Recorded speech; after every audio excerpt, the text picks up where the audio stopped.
Today, we're going to talk about 5 easy ways to heal your mind after a tough week.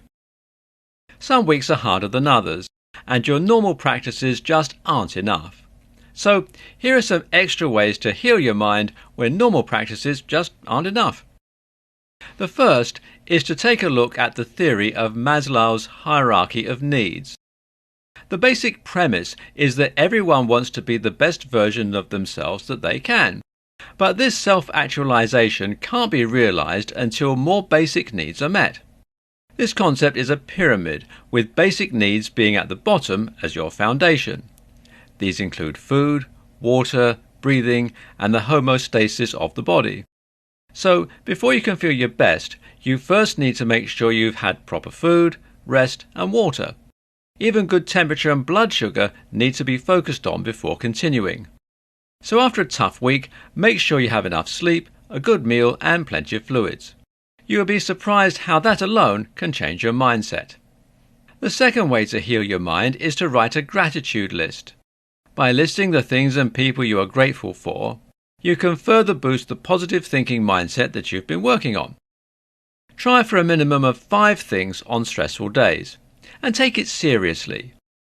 It may be hard at the moment to find something positive, but if you sit and put effort into it, you can find things you're grateful for. The third practice is to take quiet time. This is something you're already doing, but in busy weeks this can slip to the bottom. When everything needs to be done right now, and you have a job, pets and people all needing your attention right now, that quiet time can seem like a future dream.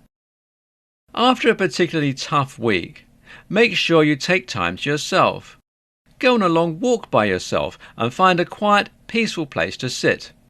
Leave your phone behind and find a peaceful place to read a good book. Meditate or practice yoga. If you have a physical job, try to take some time to rest and relax. But if you sit in an office all day, stretch your muscles while enjoying your quiet time. The fourth suggestion is to find a support group. An official support group with weekly meetings is great, but it's not for everyone.